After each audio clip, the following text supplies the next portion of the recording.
Mulibwanji. Welcome back to the BeOfficial podcast. I'm your host, your guy, Paul Payne 837, and I'm joined with my co-host, Director D, is in the house. It's so great to have you guys back.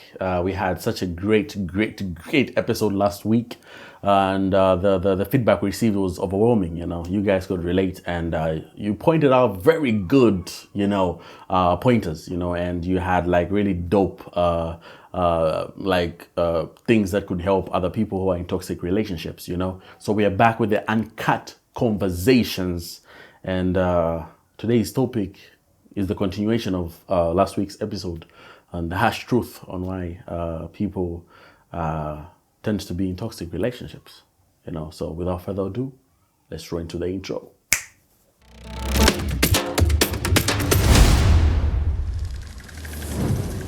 Director D, Yes.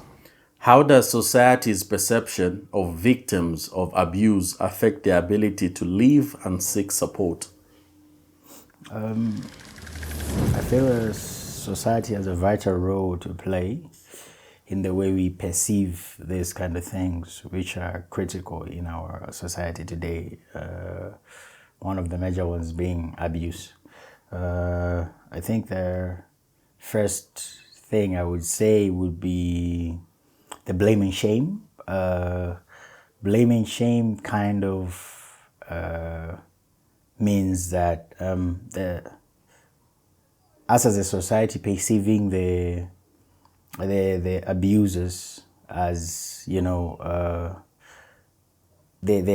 it's more of they have a role to play in that, but as much as they have a role to play, it's not our goal as a society to blame them for what they've been through, but us trying to find a way to help them come out of that situation.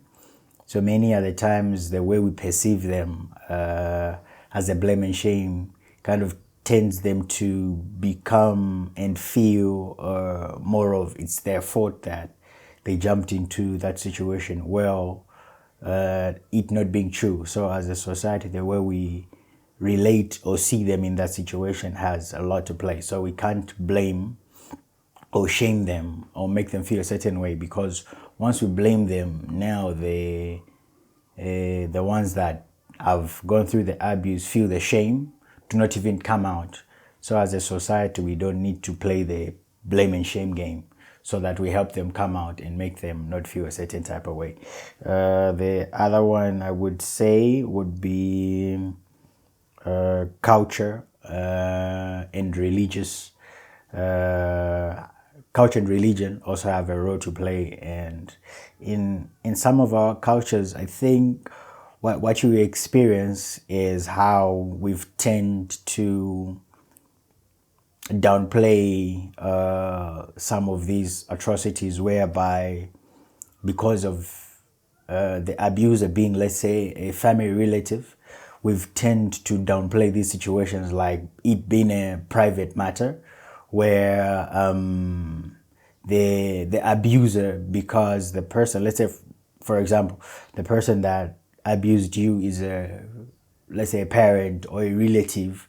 As a family, as a culture, we say, no, we can't take this to the police, we can't take this to the public because it's a relative, which then in return kind of makes the victim feel even that their abuse isn't or wasn't relevant enough for it to be an issue, because you've downplayed it in a way that the abuser has more power as the person that received the abuse. So you find maybe the person that abused them is a high individual in church or in a religion, and then we've turned down all of this because we're like, how are the people out there going to see us if we say, my pastor abused me, my dad abused me, my relative, my uncle, my auntie and whatnot. So religion and culture have also had a very major role to play. And as a society, the way we tend to attend to these issues is very important. So no matter whether it's a relative church, individual, whatever. If it's abuse, it's abuse. Let's, as a society, take the proper precautions to help the people that have been abused. The other one, I would say, stigma and stereotypes. We have this stigma and stereotypes around society today, where anybody that's in the abusive situation, we tend to say it's their fault. You know what I mean? How can they stay in the abusive situation for all this long? Haven't they been seeing all of this? As much as it's easier to point fingers when you're not currently in that situation, it's important that as a society we use empathy to help understand everybody, to say, what if I was in those shoes? How would I have handled this? Would I have handled this different? Or, would it have been easy for me to seek help? So often at the times that we have this stereotypal situation where we judge from afar the victims of abuse being, it's their fault. How could they have stayed all of this in this situation all this long? Why didn't they leave? Because they have the power to leave. It's not easy when you're in that situation to have all of these solutions to say, hey, I can do this, I can do that. So learning to bear the cross for each other as a society is important. The other aspect I can look at, I think something that I've already mentioned, empathy. As a society, we need to practice empathy and tend to see things from a different perspective, to put each other in the other person's shoes, to say, if it were me, how would I want somebody to respond to my situation? So empathy is very important. And lastly, I can say fear of persecution and the gender power dynamics.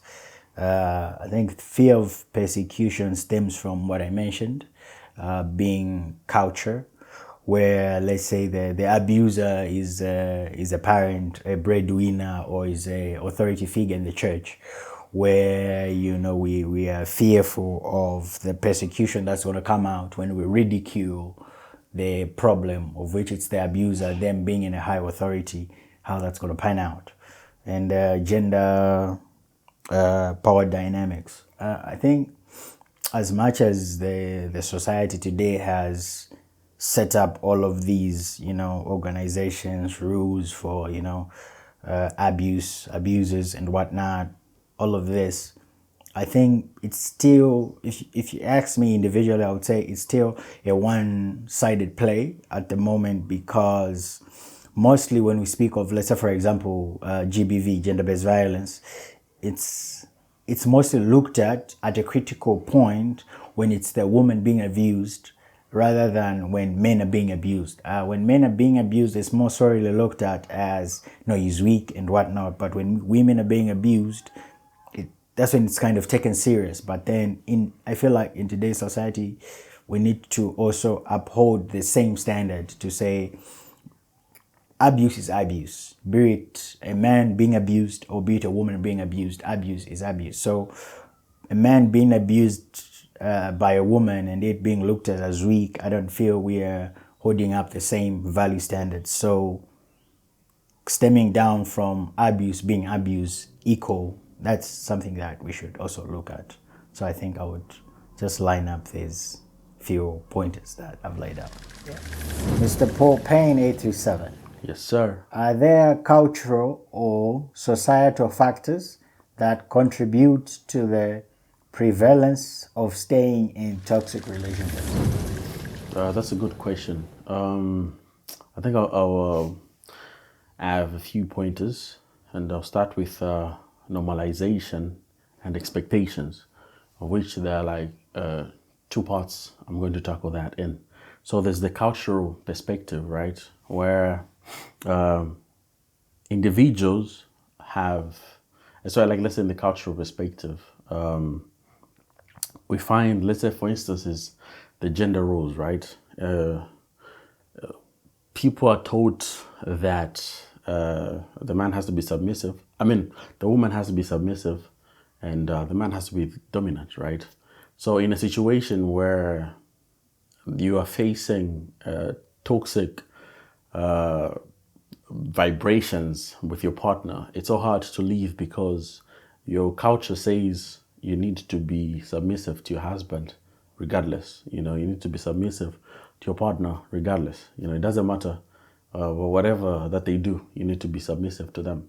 So it becomes a pressure on the other party to even, you know, speak out because they know what they're going to be told in that sense.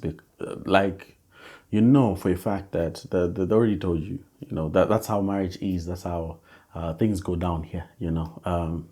Your husband might beat you, wife, whatever, might go down in that situation and you're expected not to speak up, but to just endure and continue moving on. And the other part of that is what media portrays nowadays. These days, it's now more entertaining watching couples fight online, and people find that so amusing. You know, it's like that's what feeds people's egos now, people's pride, and all this kind of stuff. It's like that's the agenda that's being pushed on social media, and when young kids are watching all these things, right? To them, they look at it as a fact. Like that's how relationships should be. You know, we have seen where people, there was a video I came across where somebody killed the partner, right? Went on Facebook Live and made a whole video why they did that and killed themselves. You know, so it's gone to such trails where media is now like pushing heavily on that, especially the algorithm. It feeds on what people are. This is what people love, and to push more of that, you'd find the negative things what are going to be on people's faces.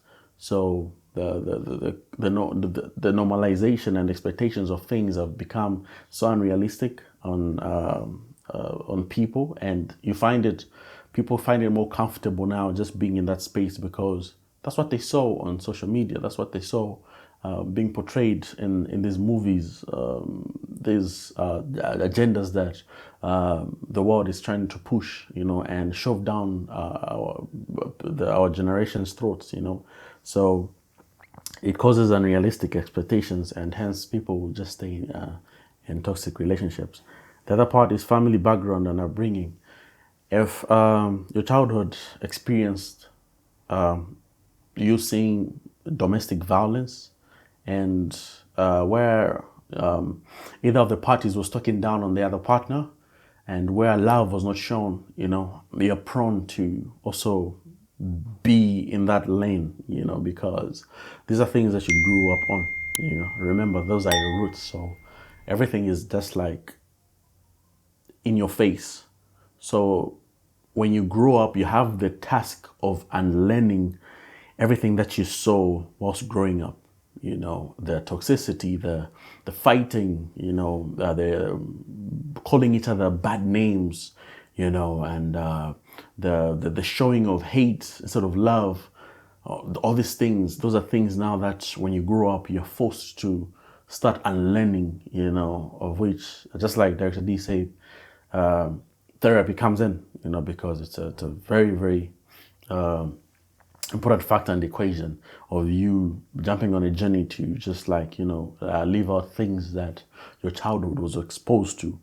And, you know, and again, right, such families that are prone to such things, right? So you're prone to manipulation and disrespect or control of such behaviors because they tend to be normal on your part because that's what you saw growing.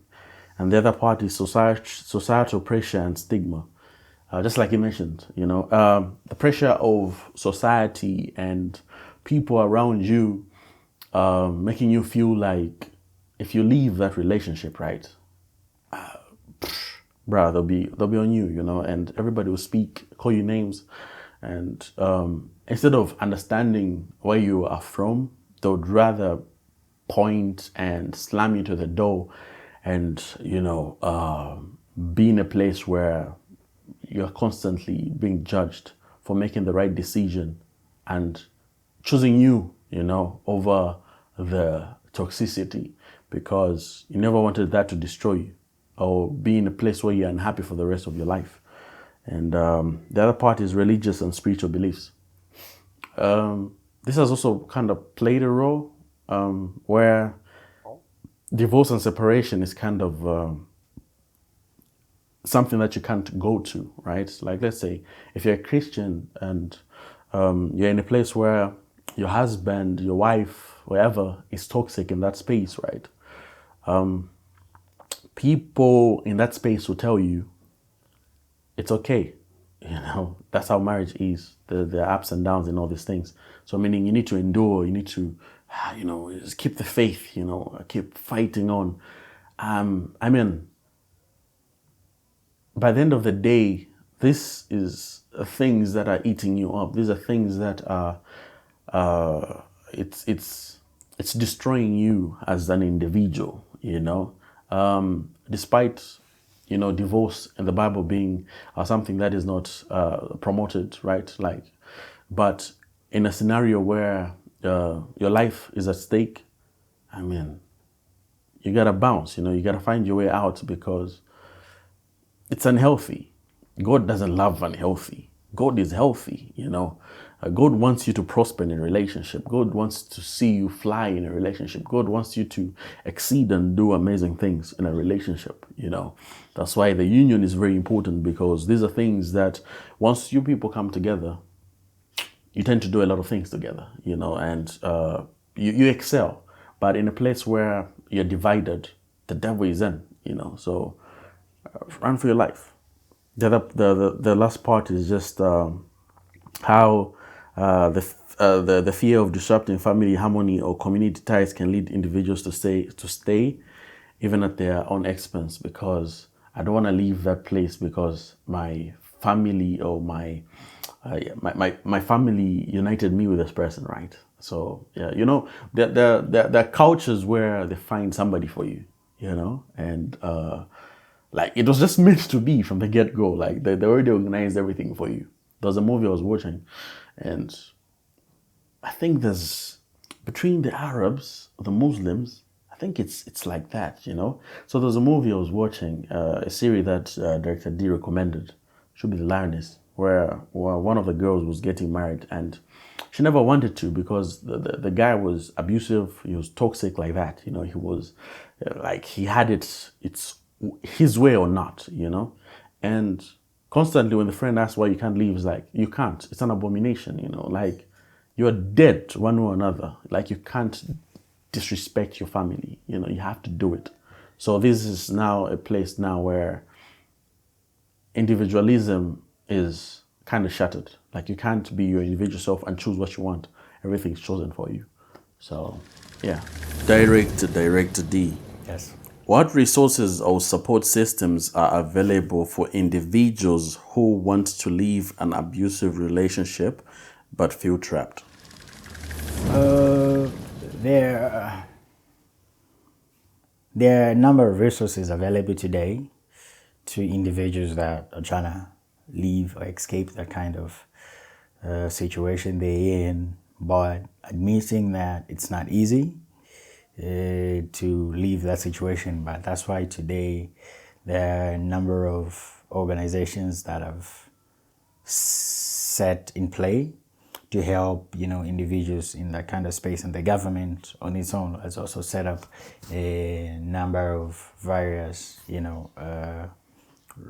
laws in place to help individuals. I think I'll underline number one, the domestic violence hotlines. I think today, just like it's easy to dial a hospital line when you have an emergency going to the hospital. If you have a fire, you can call the fire department. They've also set up hotlines for such cases. And the beauty about it is in the hotlines, they have, professional individuals that are able to help you when you're going through such situations of abuse. So there are domestic violation hotlines that you can dial. and they can help you with that. I think one of the other ones that I've proven to have helped to help individuals is the suicidal hotline. There are also those that, if you're feeling such type of way, they've also set professionals that are able to help you when you do that. So there are hotlines available that you can dial that can help you with that case. There are also shelters and safe houses that, beauty about the NGOs. We have a lot of NGOs today that support, you know, these kind of things. So if you're going through domestic abuse and you need help, there are houses that have been set up to help you when you're going through that. So if you have nowhere to go, just like you can call the hotline and then they can help you with that. There are also organizations that are in play today that can help you set up where you can stay, and they can give you food, they can give you shelter, they can look after you and give you the help that you need. There's also counseling and therapy. I think I'm one of the advocates of therapy. It's very critical for everybody that has been through something. And so just as you might receive therapy from a professional individual, there's also counselors, also professionals that can help you, dissect what you've been and help you move forward after that abuse, because it's a pretty traumatic situation that you've been through, and you need professionals to help you get through that so that you can become a better and a healthy person as you move forward. Yeah, so there's therapy and counseling. There's legal aid. I think the organizations that have come today, they're pretty solid on helping people that are going through this. I think one of the key agendas that our government is pushed hard with the NGOs is gender-based violence.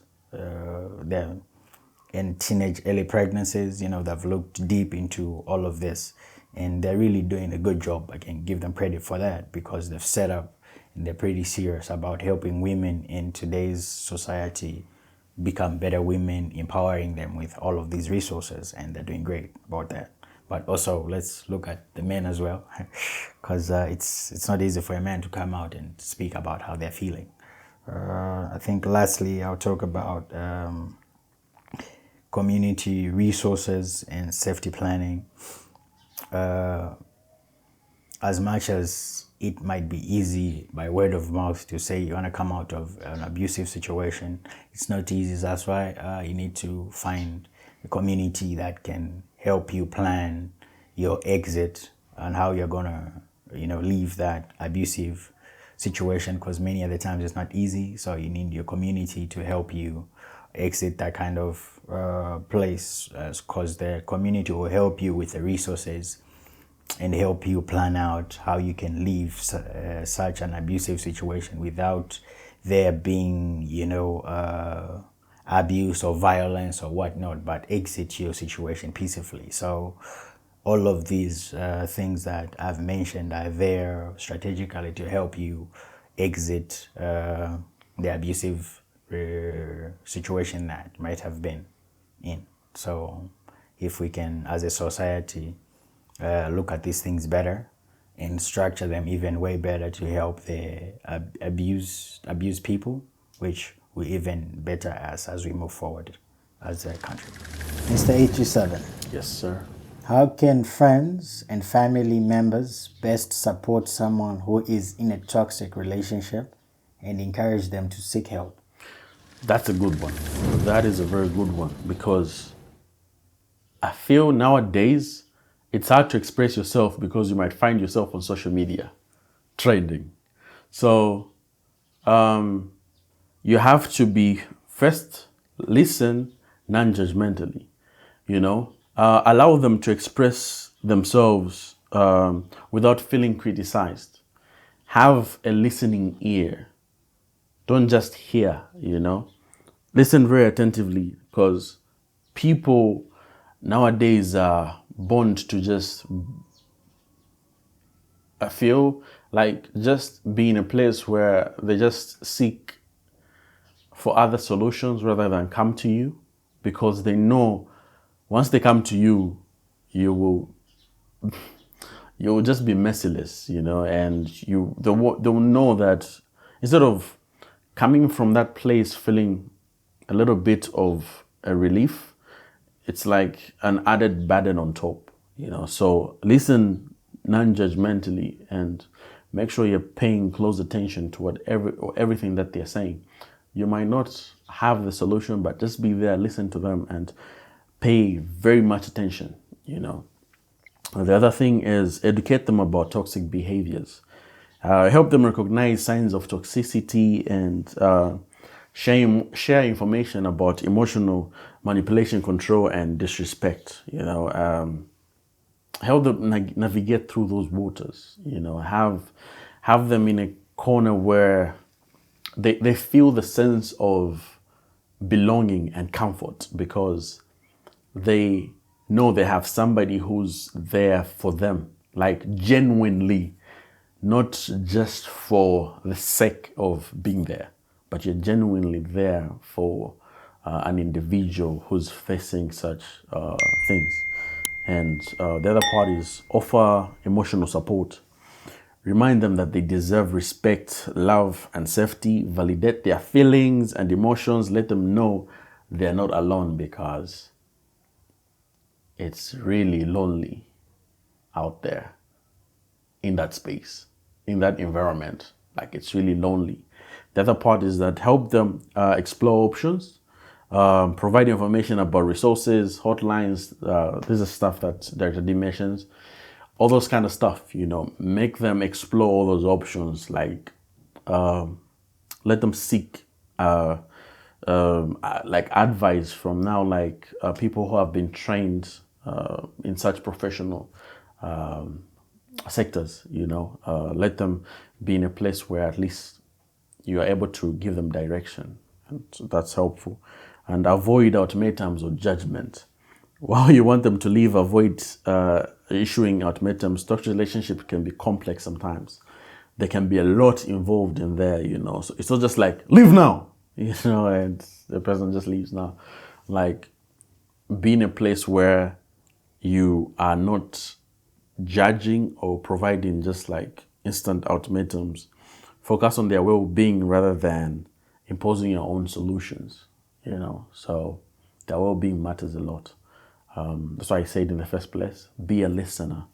And then now you can start exploring things from the outside. And encourage them to seek professional help. Yeah, because things are really getting nasty out there. Marriages, relationships, it's really getting nasty. So you can suggest therapy, counseling, and make sure that the things that you are also doing or focusing on or putting them in are things that are going to really help them, because offering them also like company that they feel relaxed and are themselves, because that will lead them to now make a very solid answer or a solid solution, a solid step to now like make an extra change in their life. Remember, it might not happen there and then, but you constantly speaking to them whenever they come to you might something that will spark a fire within. So yeah, 911, just dial on me, baby. Diaries of a Broken Man. Peace out. Hello, guys. This has been your boy, Dr. D, in the building with my boy, my co-host, Popane837. Thank you so much for the love that you guys have been showing. Continue following the podcast on TikTok at BeOfficial Podcast, on YouTube at BeOfficial Podcast, on Facebook at Popane837. Yeah. So let's meet in the comment section. Tell us what you think about the topics that we discussed today, and catch you next week, Tuesday. Peace out.